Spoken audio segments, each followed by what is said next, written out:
Good morning, Falcons. Welcome back to first grade math.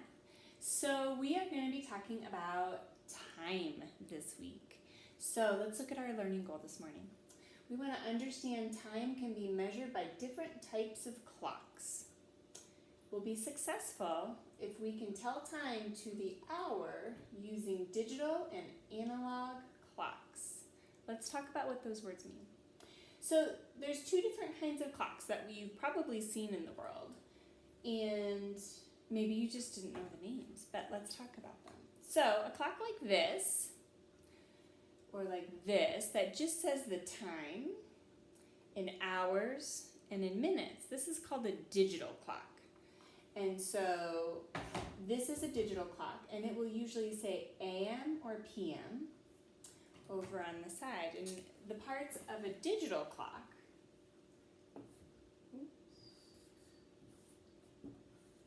so this is our digital clock. We have our hour, and then we have our minutes.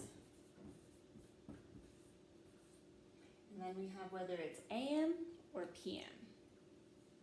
So right now it is 8 o'clock in the morning on my digital clock. This is what's called an analog clock.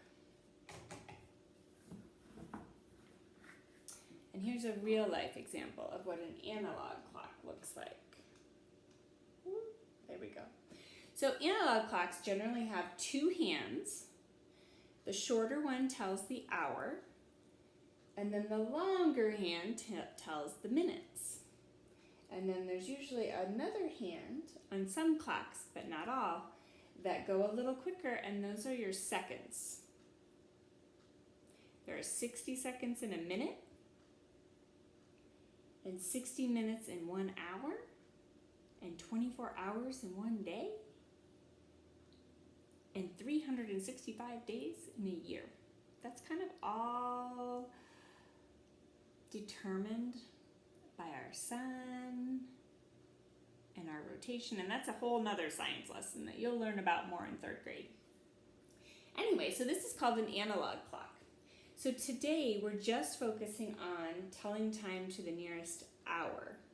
So the nearest hour is up at the 12, because that's when a new hour starts.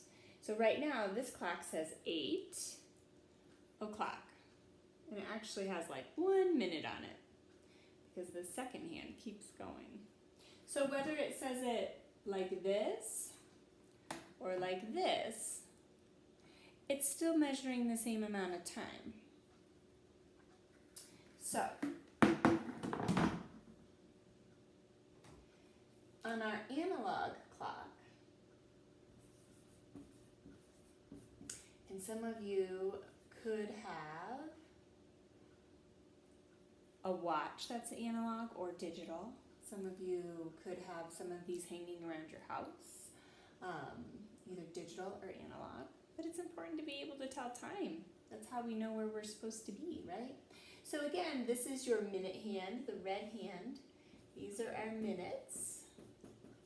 So and then we have the shorter hand over here, and the shorter hand will always be your hour. What hour is it?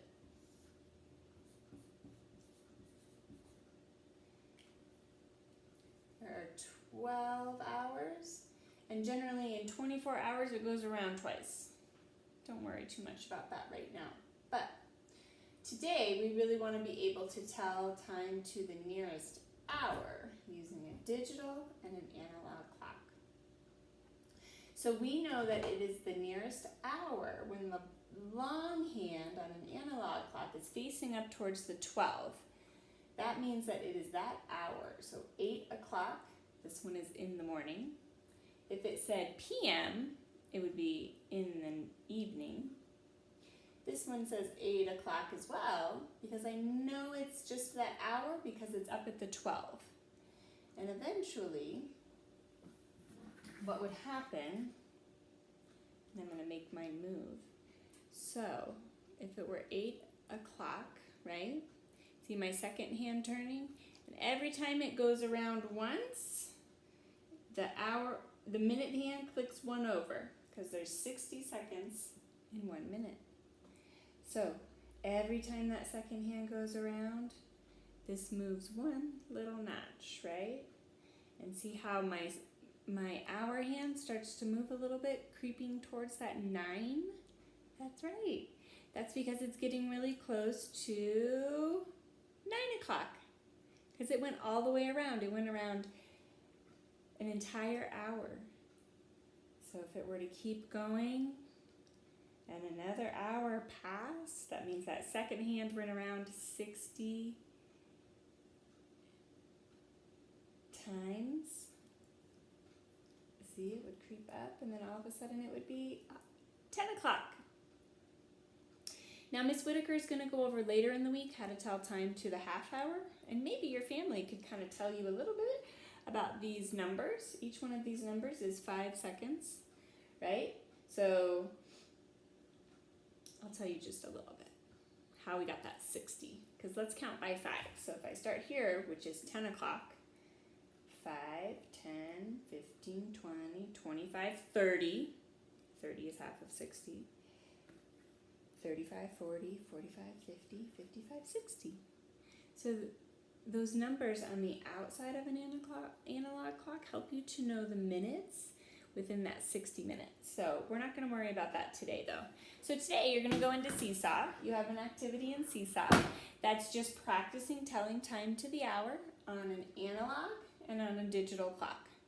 Maybe have your parents or your family help you also tell the time on some clocks around your house. It's a great lifelong skill.